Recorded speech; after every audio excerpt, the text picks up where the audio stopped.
أعوذ بالله من شرور أنفسنا ومن سيئات أعمالنا من يهده الله فلا مضل له ومن يضلل فلا هادي له وأشهد أن لا إله إلا الله وأشهد أن محمدا عبده ورسوله أعوذ بالله من الشيطان الرجيم بسم الله الرحمن الرحيم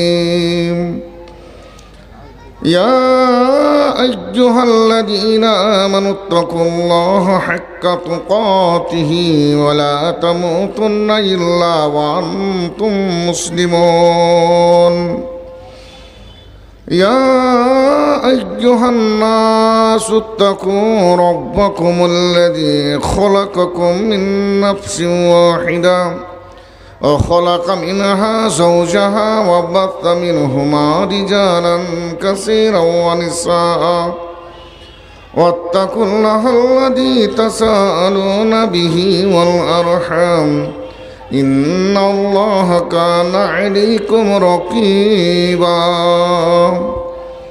يا أيها الذين آمنوا اتقوا الله وقولوا قولا سديدا يصلح لكم أعمالكم ويغفر لكم ذنوبكم ومن يطع الله ورسوله فقد فاز فوزا عظيما أما بعد فإن خير الحديث كتاب الله وخير الهدي هدي محمد صلى الله تعالى عليه وآله وسلم وشر الأمور محدثاتها وكل محدثة بدعة وكل بدعة ضلالة وكل ضلالة في النار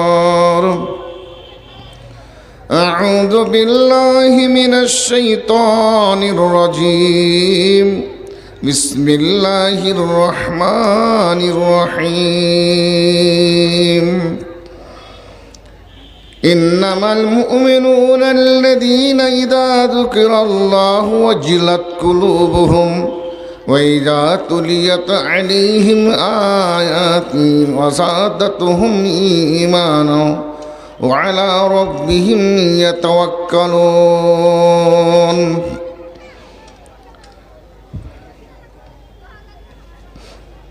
আমার মতো পাপী যেন কেউ নাহি হয় জানি না জীবনে আমার জয় হলো না ক্ষয় গো জয় হলো না ক্ষয় আমার মতো পাপী যেন কেউ নাহি হয় জানি না জীবনে আমার জয় হলো না ক্ষয় গো জয় হলো না ক্ষয় পাপ আমাকে গ্রাস করিবে আমি হব নরকবাসী পাপ আমাকে গ্রাস করিবে আমি হব নরকবাসী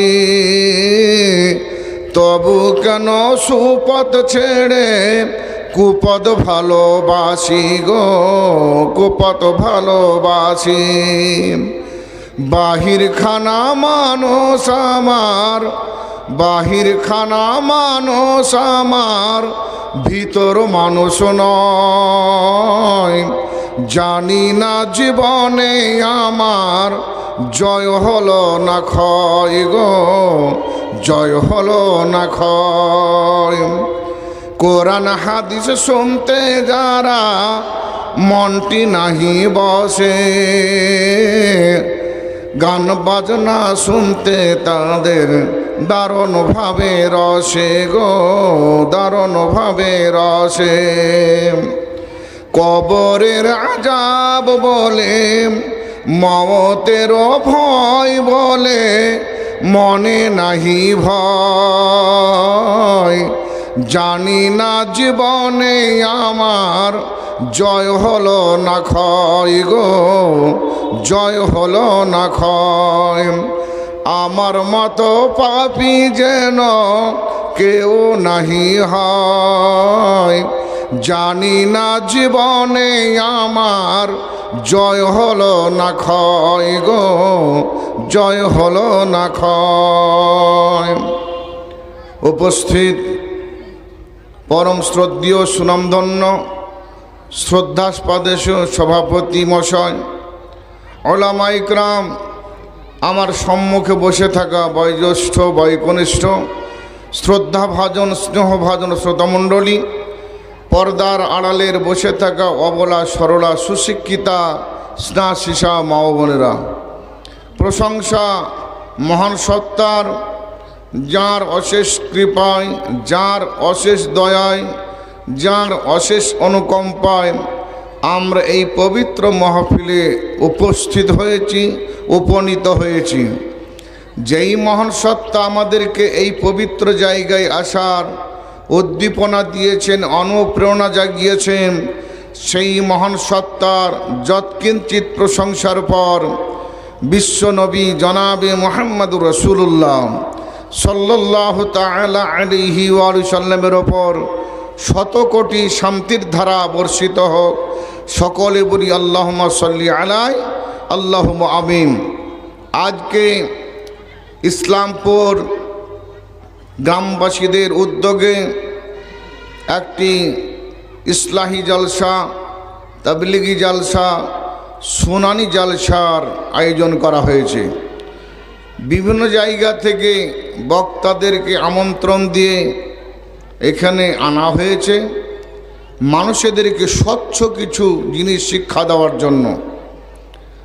আমার চাইতে এখানে অনেক বিজ্ঞ অভিজ্ঞ ব্যক্তিরা আছেন, অনেক দিকপাল পণ্ডিতারা এখানে আছেন, তথাপিও আমি কিছুক্ষণের জন্য আপনাদের শিক্ষক, আপনাদেরকে কিছুক্ষণের জন্য কিছু শিক্ষা দেব। আমার চাইতে অনেক শিক্ষিত ব্যক্তি আছেন, তথাপিও আমি সামান্য 1.5 ঘন্টার জন্য আপনাদের কাছে আমি শিক্ষক। সেই হিসাবে আপনাদেরকে কিছু প্রশিক্ষণ দেব, টিপস দিব। আমরা মনকে উজাড় করে নিজের অন্তরকে খুলে দিয়ে ব্লুটুথটাকে ওকে করে দিয়ে কথাগুলা শোনার একটু চেষ্টা করব।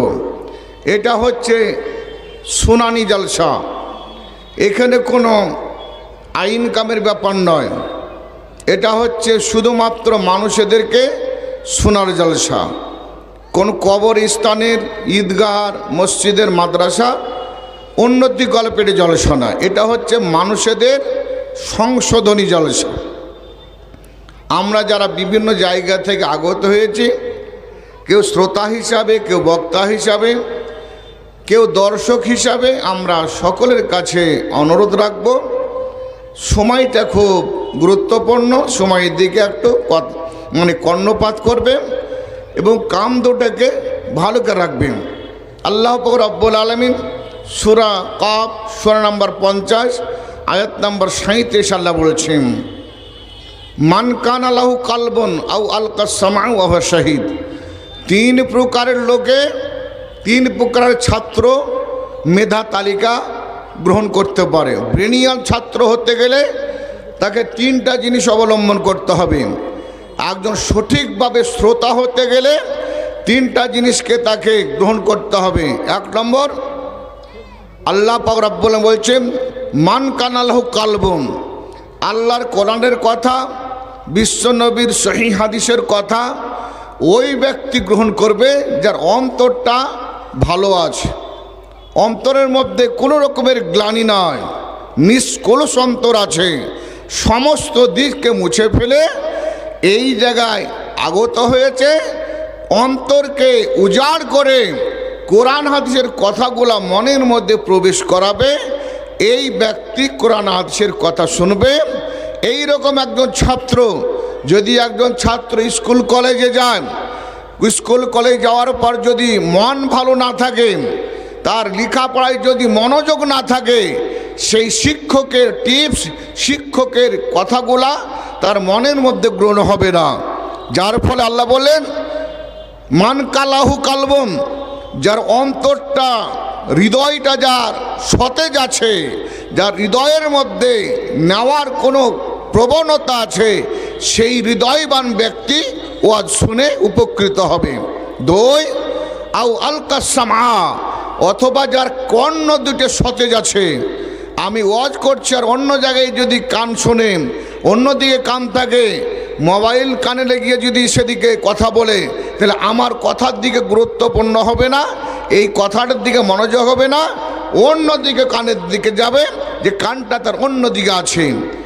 তিন, ওয়াহুয়া শহীদ, তাকে সভায় উপস্থিত থাকতে হবে।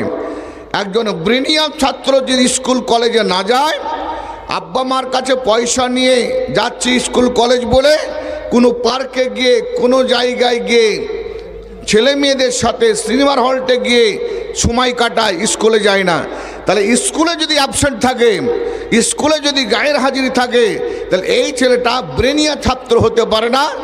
স্কুলে তাকে যথারীতি উপস্থিতি হতে হবে। আল্লাহ রাব্বুল বলে, 1 নম্বর অন্তর কান খুলে রাখতে হবে, 2 নম্বর কাম দুটো সতেজ রাখতে হবে, 3 নম্বর ওয়াজ মাহফিলে উপস্থিত হতে হবে, নচেত প্রকৃত এরা শ্রোতা নয়। তাহলে আমরা এই সভায় আসব, এই সভায় যারা আসবে তারা হচ্ছে গুরুত্বপূর্ণ ব্যক্তি, তারা হচ্ছে আল্লাহর প্রকৃত বান্দা, এবং তারা প্রকৃতপক্ষে কোরআন হাদিসকে শ্রবণ করার জন্য বসে আছে। আমি আপনাদের সামনে পবিত্র কালাম পাক সূরাতুল আনফাল সূরা নম্বর 8 আয়াত নাম্বার 2, 3 আর একটা আয়াতে 4, 3টা আয়াত আপনাদের সামনে পরিবেশন করেছি। আল্লাহ রাব্বুল আলামিন এই আয়াতের মাধ্যম দিয়ে কি বোঝাতে চাইছেন, আমি আপনাদের সামনে একটা বিষয় নিয়ে আলোচনা করব। বিষয়টা হচ্ছে মুমিনের পরিচিতি। আমি যে মুমিন, আমার ডিফিনেশন কী হবে, সংকেত কী হবে, পরিচিতি কী হবে, তারুফ কী হবে। আমি একজন ইমানদার, আমি কোন জিনিস থেকে প্রমাণ করব যে আমি ইমানদার? আমার বাহ্যিক দিকটা পরিচয় দিতে হবে যে আমি ইমানদার। অভ্যন্তরিক দিক দেখে আমি জানতে পারবো না এই ব্যক্তি মুমিন নাকি। আমার বাহ্যিক কিছু ডিফেন্স দেখবে, বাহ্যিক কিছু চরিত্র দেখে জানা যাবে এই ব্যক্তি ইমানদার। এই চাওয়ালাই, এই চা ব্যক্তি, ভিতর দিয়ে বেরিয়ে যাও। জলসা চুলাকানি ভিতরে চা দিবে না, এই চাওয়ালা। ব্যবসা বাইরে করে যাও, ভিতরে নাই, এটা ব্যবসার জায়গা নয়।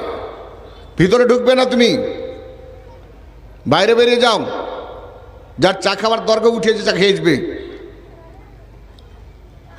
তো ইমানের পরিচিতি কি? ইমানের শাব্দিক অর্থ হচ্ছে বিশ্বাস স্থাপন করা। ইমান শব্দটি আমানা থেকে, এটা হচ্ছে বাবে ইফালের মাসদার। আল ইমান, এটা হচ্ছে বাবে ইফালের মাসদার। তার মানে হচ্ছে বিশ্বাস স্থাপন করা, সত্যায়ন করা। ইমানের মনের মধ্যে যে বিশ্বাস আছে, এই জিনিসটা তার মনের মধ্যে সত্যায়নে পরিণত করা, এটা হচ্ছে ইমানের শাব্দিক অর্থ। ইমানের শাব্দিক অর্থ হচ্ছে বিশ্বাস স্থাপন করা, সত্যায়ন করা। ইমানের পারিভাষিক অর্থ নিয়ে, শরঈ অর্থ নিয়ে ওলামাদের মধ্যে ইমামদের মতভেদ রয়েছে। ইমামদের মধ্যে মতভেদ রয়েছে বিভিন্ন প্রকারের। যেমন একটা দল আছে, সেই দলটা হচ্ছে যে খারেজিয়া,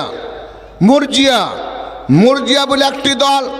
এদের কথা হচ্ছে তাসদিক বিল জানান, শুধু মনের মধ্যে বিশ্বাস করে নিলাম আমি ইমানদার, মুখে ইকরার করলাম না, কাজে পরিণত করলাম না। এই ব্যক্তির নিকটে ইমান হচ্ছে শুধু অন্তর থেকে সত্যায়ন প্রকাশ করলে সে ইমানদার। ইমাম আবু হানিফার নিকটে ইমানটা হচ্ছে, এটা হচ্ছে একক, এটা যৌগিক নয়। ইমান হচ্ছে একক।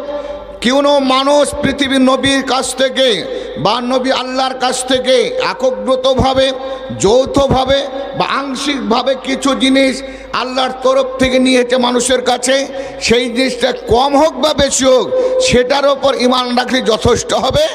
একটার ওপর ঈমান রাখলে জান্নাত যাওয়ার ব্যবস্থা হবে। সমগ্র জিনিসের ওপরে ঈমান রাখার প্রয়োজন নাই। ইমাম আবু হানিফার নিকটে হচ্ছে ঈমানটা হচ্ছে একক। একটা জিনিসের ওপরে, এক নামাজের ওপরে শুধু ঈমান রাখলে হবে, রোজার ওপরে শুধু রাখলে হবে, একটা বিষয়ের ওপরে ঈমান রাখলে সেই ব্যক্তি পূর্ণ ঈমানদার, সে জান্নাত যাবে। জমহুরে উলামা বিশেষজ্ঞরা ইমাম আবু হানিফা বাদ দিয়ে ইমাম শাফি, ইমাম আহমদ হাম্বল, এক কথায় যারা অধিকাংশ আলেম, এরা বলছে ঈমানটা হচ্ছে যৌগিক, মুরাক্কাব। কতকগুলা জিনিস নিয়ে, নামাজ, রোজা, হজ, যাকাত, ১৭ রকম জিনিস নিয়ে যৌথভাবে এটা হচ্ছে ঈমান। ঈমানের মধ্যে কমও আছে, বেশিও আছে। ইমাম আবু হানিফা বলছে কোনো মানুষ যদি একবার বিশ্বাস করে নেয়, তারপরে যদি কাজ যদি তার দ্বারা না হয়, তাহলে সেই ব্যক্তির ঈমান নষ্ট হবে না। আর কোনো কাজ করলে পরেও ঈমান বৃদ্ধি হবে না, ঈমানের মধ্যে না কমবে না বৃদ্ধি হবে।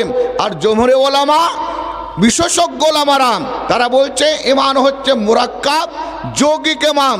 যদি ভালো করে তাহলে ঈমান বৃদ্ধি হবে, খারাপ করলে ঈমান কমে যাবে, গুনাহ করলে ঈমান কমে যাবে, ভালো করলে ঈমান বেড়ে যাবে। এইভাবে ঈমানের ব্যাপারে ওলামারা, ইমামেরা যুক্তি ঘাটিয়েছে। সর্বোত্তম যে কথাটা, সর্বশেষ মুদ্রা কথা হচ্ছে ঈমান হচ্ছে যৌগিক। ভালো করো ঈমান বাড়বে, কম করো খারাপ করো ঈমান কমে যাবে। এই ব্যাপারে আল্লাহ কোরআনের মতো ঘোষণা করছেন। মুমিন কারা? ঈমান, মুমিন কোন ব্যক্তি? মুমিনদের পরিচিতি কি করে জানবে এই ব্যক্তি মুমিন? মুখে দাড়ি থাকলে মুমিন হবে, গরুর গোশত থাকলে মুমিন হবে? সেই ব্যক্তির নাম হচ্ছে আব্দুল জব্বার, আব্দুল গাফফার, সেই ব্যক্তিকে ঈমানদার হবে। আল্লাহ বলছেন ইন্নামাল মুমিনুনা আল্লাযীনা ইযা যুকিরাল্লাহু ওয়াজিলাত কুলুবুহুম। আল্লাহ বলছেন প্রকৃত মুমিন ওই ব্যক্তি হচ্ছে ঈমানদার। ওই ব্যক্তি ঈমানদার, ওই ব্যক্তি ঈমান, তার মধ্যে ঈমান আছে, ওই ব্যক্তি মুমিন। আল্লাহ বলছেন ইন্নামাল মুমিনুনা আল্লাযীনা ইযা যুকিরাল্লাহু ওয়াজিলাত কুলুবুহুম।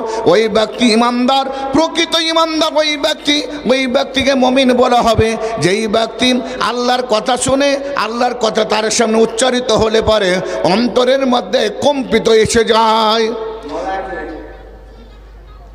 যারা মা বোনেরা আছেন, সামনে জায়গা খালি আছে, পিছনে জায়গা কম, যেহেতু আপনারা একটু সাথে এবং আগে এসে বসে যান। যেখানে জায়গা খালি আছে এবং যারা হয়তো জায়গা পান না, তো একটু লক্ষ্য রেখে যেটা সকলের জায়গা পেয়ে যান।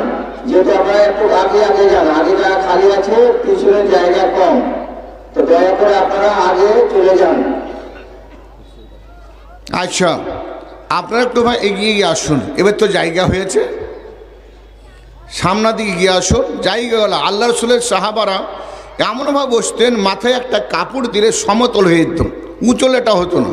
ওইভাবে বসুন। এটা ইসলামী সভা, এটা কোনো মিটিং মিছিল নয়। কেউ দাঁড়িয়ে থাকবে, বসে থাকবে, ইদিক উদিক তাকাবে তা নয়। এখানে কোনো নর্তকে নাচনা করছে না, কোরআন হাদিসের কথা আলোচনা হচ্ছে। তা আল্লাহ পাক রব্বুনা বলছে মুমিনকে, মুমিনের পরিচিতি কি, মুমিনের তার নিদর্শন কি, মুমিনকে কি করে জানা যাবে? বিশ্বনবী জনাবে মুহাম্মদুর রাসূলুল্লাহ পৃথিবীর মধ্যে মুমিনদের অনেক কিছু সংকেত বর্ণনা করেছেন। এই কোরআনে আয়াতে আল্লাহ বলছেন মুমিনদের 5টা জিনিস বর্ণনা করছেন আয়াতে। সূরা আনফাল সূরা নম্বর 8 আয়াত নম্বর 2, 3, 4, এই 3টা আয়াতের মধ্যে আল্লাহ রাব্বুল আলামিন মুমিনদের পরিচিতি বলছেন। এক, আল্লাহ বলছেন ইন্নামাল মুমিনুনা আল্লাযীনা ইযা যুকিরাল্লাহু ওয়াজিলাত কুলুবুহুম। প্রকৃত মুমিন ওই ব্যক্তি যেই ব্যক্তি আল্লাহর কথা শুনে, আল্লাহর কথা শুনে, কিয়ামতের কথা শুনে, জান্নাত জাহান্নামের কথা শুনে, আল্লাহর গুরুত্বপূর্ণ গুণাগুণ শুনে অন্তরের মধ্যে তার কম্পন এসে যায়। রাত্রিতে বিছানায় ঘুম হয় না, রাত্রি তার বিছানায় ঘুম হয় না, আল্লাহর স্মরণ করতে করতে মনের মধ্যে স্পন্দন এসে যায়। এই হচ্ছে প্রকৃত ঈমানদার। আপনি ধরে নেন বাড়িতে শুয়ে আছেন, ইসলামপুর গ্রামে সুন্দর একটা অট্টালিকা বাড়িতে ঘুমিয়ে আছে। আপনার মাথার তলে 2টো বালিশ, 2 হাতের তলে 2টো বালিশ, দুই পায়ের তলে দুটো বালি, সুন্দর একটা গদির ওপর ঘুমিয়ে আছে, আর দুই সাইডে দুটো ফ্যান চলছে, টেবিল ফ্যান, মাথার উপরে একটা সিলিং ফ্যান চলছে। আপনি রাত 10টার সময়তে টিভি জুড়ে দিয়ে অথবা অ্যান্ড্রয়েড মোবাইল হাতে নিয়ে দেখছেন, খুব আনন্দের সঙ্গে কোনো ছবি দেখছেন বা কোনো জিনিস আপনি সিরিয়াল দেখছেন। হঠাৎ আপনার ছেলে থাকে সৌদি আরবে, আপনার ছেলে থাকে বোম্বাইয়ে, আপনার ছেলে থাকে কলকাতায়, আপনার ছেলে থাকে যে কোনো দূরবর্তী জায়গায়। হঠাৎ খবর এলো যে আপনার ছেলে অ্যাক্সিডেন্ট করেছে, আপনার ছেলে অ্যাক্সিডেন্ট হয়ে অমুক হাসপাতালে ভর্তি রয়েছে, আইসিইউ রুমে ভরা আছে। আপনি বলুন তো, আপনি বিছানায় ঘুমাতে পারবেন? সুন্দর বিছানা আপনার আরাম হবে? হাতে মোবাইল নিয়ে কি সিঁড়ি দেখতে পাবেন না? আপনার রাত কখন যাবে, মনের মধ্যে স্পন্দন জেগে উঠবে, মনটা কম্পিত হয়ে যাবে। আমি ছেলেকে কখন দেখব, আমি কখন আমি ছেলের কাছে পৌঁছাবো।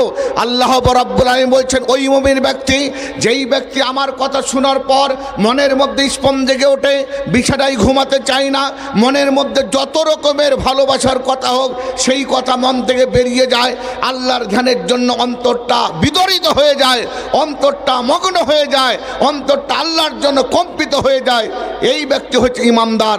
ইমানদারের প্রথম নিদর্শন হচ্ছে অন্তরটা কম্পিত হয়ে যাবে। শুধু তাই নয়, 2 নম্বর নিদর্শন হয়েছে ওই যা তুলিয়াত আলাইহিম আয়াতুহু যাদাতুহুম ঈমানা। যখন ওই ইমানদারের সামনে আল্লাহর কোরআন আবৃত্তি হবে, কোরআন পঠিত হবে, কোরআন পাঠ হবে, কোন আয়াত পড়ছে, কোন আয়াত পড়ছে অথবা সূরা পাঠ হচ্ছে, এই সূরাতে আর আয়াতে তার মুমিন ব্যক্তির ঈমানটা বৃদ্ধি হয়ে যাবে। ঈমানকে বৃদ্ধি করে দিবে কিসে? এই কোরআনের আয়াতে, আল্লাহর কোরআনের সূরাতে যে কোনো একটা আয়াত, যে কোনো একটা সূরাতে ইমানদারের ঈমানটা বৃদ্ধি হয়ে যাবে।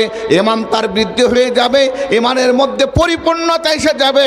এই ব্যক্তি ইমানদার যখন আল্লাহর কোরআন পাঠ করা হয়, মনের মধ্যে তার উৎফুল্লতা জেগে ওঠে, মনের মধ্যে তার আনন্দ জেগে ওঠে, মনের মধ্যে তার আপ্যায়তা জেগে ওঠে। এই কোরআন শোনার জন্য যথারীতি কর্ণপাত করে শুনে, এই ব্যক্তি হচ্ছে ইমানদার। ইমানদারের 2 নম্বর পরিচয় হচ্ছে আল্লাহর কোরআন পাঠিত হলে, আল্লাহর কোরআনের আয়াত কোনো জায়গা পাঠ হলে পরে ইমানদারেদের ঈমানটা বৃদ্ধি হয়ে যায়। এই কোরআনের আয়াতে, কোরআনের সূরাতে ঈমানকে বাড়িয়ে দেয়, ঈমানকে তার মজবুত করে দেয়। এটাই হচ্ছে ইমানদারের পরিচিতি। যারা বেঈমান, তাদের সামনে যদি কোরআন পাঠ করা হয়, তাদের সামনে যদি হাদিস পাঠ করা হয়, আল্লাহ এবং আল্লাহ রসুলের কথা যদি পড়িতে হয়, তারা কর্ণপাত না করে কানে তার আঙুল দিয়ে দূরে পালিয়ে যায়, কাফেরদের মতো, মুশরিকদের মতো।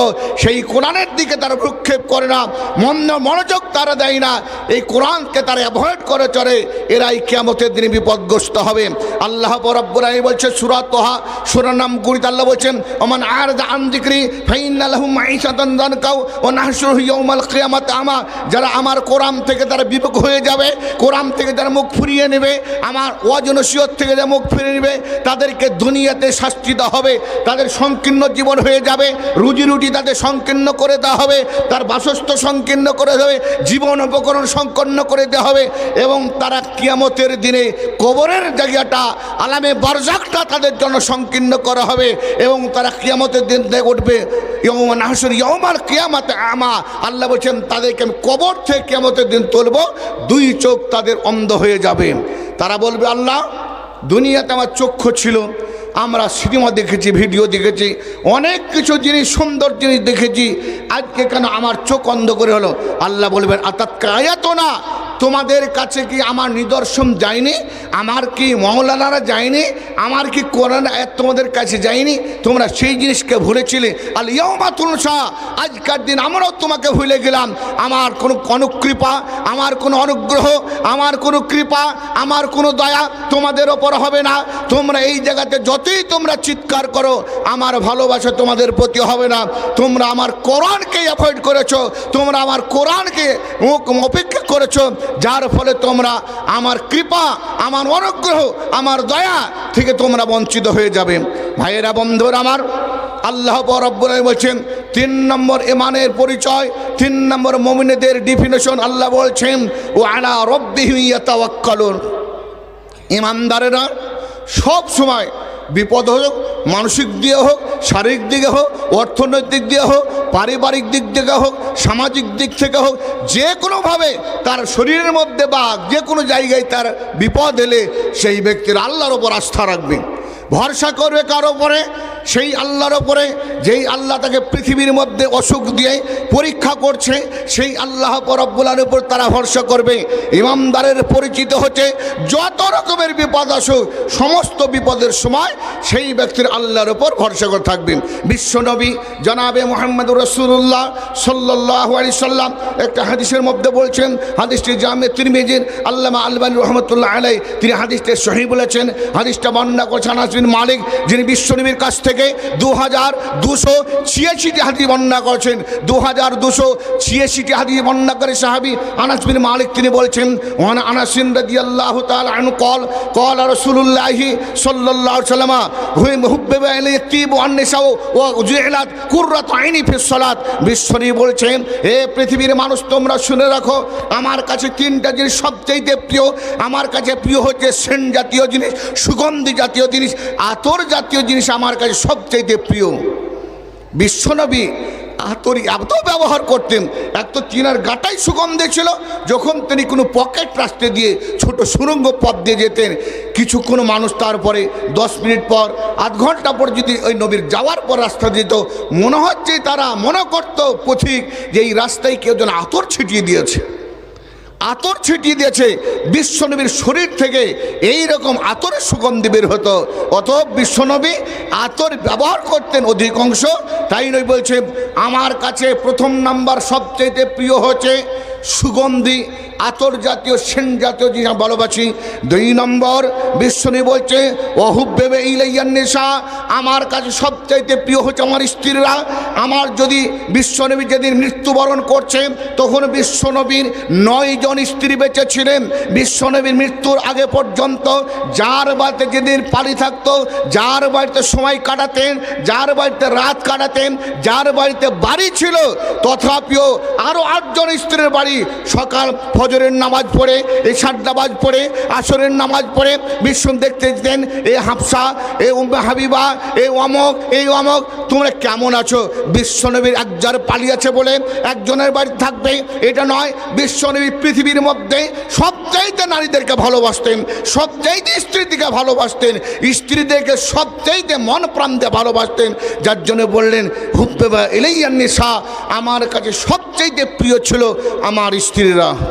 3 বিশ্বনবী বললেন ওয়া জুইলাত কুররাতু আইনি ফিস সালাত, যখন আমি বিপদে পড়তাম, আমি যখন কোনো খবর শুনতাম, কোনো যুদ্ধের ময়দানে আমার সাহাবা শহীদ হলেন, আমার কোনো সাহাবারা মৃত্যুবরণ করলেন, আমার যখন কেউ আত্মীয়স্বজন বিপদগ্রস্ত হয়েছেন, বিশ্বনবী উজু করে মসজিদের ভিতরে গিয়ে 2 রাকাত সুন্নত সালাত আদায় করে আল্লাহর কাছে প্রার্থনা করে, আল্লাহ আমি আজ বিপদগ্রস্ত হলেও আমি তোমার কাছে শান্তির বার্তা নিতে চাই, আমি এমন জায়গায় এসেছি আমার শান্তি পাওয়া যাবে। তাই তিনি মসজিদের মধ্যে শান্তির বার্তা পাবে সালাতের মাধ্যম দিয়ে। তাই নই বলেন জুইলাত কুররাতু আইনি ফিস সালাত, আমাকে আল্লাহ রাব্বুল আমিন চোখ দুটো শীতল করার জন্য আমাকে নামাজের অবস্থাকে আমার জন্য তৈরি করে দিয়েছেন। অতএব বিশ্বনবী পৃথিবীর মধ্যে আল্লাহর উপর ভরসা করতেন। আলা রব্বিহি ওয়া আলা রব্বিহিম ইয়াতাওয়াক্কালুন। বিশ্বনবী বলছেন মুমিনদের 3 নম্বর গুণ হচ্ছে, মুমিনদের 3 নম্বর পরিচয় হচ্ছে তারা যে কোনো কাজে আল্লাহর উপর ভরসা করবেন। আল্লাহ রাব্বুল আলামিন সূরা আল ইমরান 159 নম্বর আয়াত আল্লাহ বলছেন, এই যে আজামতা ফাতাওয়াক্কাল আলাল্লাহি, হে ইমানদার তোমরা শুনে রাখো, যখন তোমরা কোনো কাজ করবে, জলসা করবে, বাড়িঘর করবে, যে কোনো কাজ করবে, তোমাদের মনের মধ্যে যখন ইচ্ছা জাগবে, ফাইজা আজামতা ফাতাওয়াক্কাল আলাল্লাহি, তারা তোমরা আল্লাহর ওপর ভরসা করো, যে কোনো কাজ করবে আল্লাহর ওপর ভরসা করো, তোমার সেই কাজ সফল হবে। অতএব ইমানদারদের কাজ হচ্ছে আল্লাহর ওপর আস্থা রাখা। মুমিনদের 4 নম্বর গুণ কি?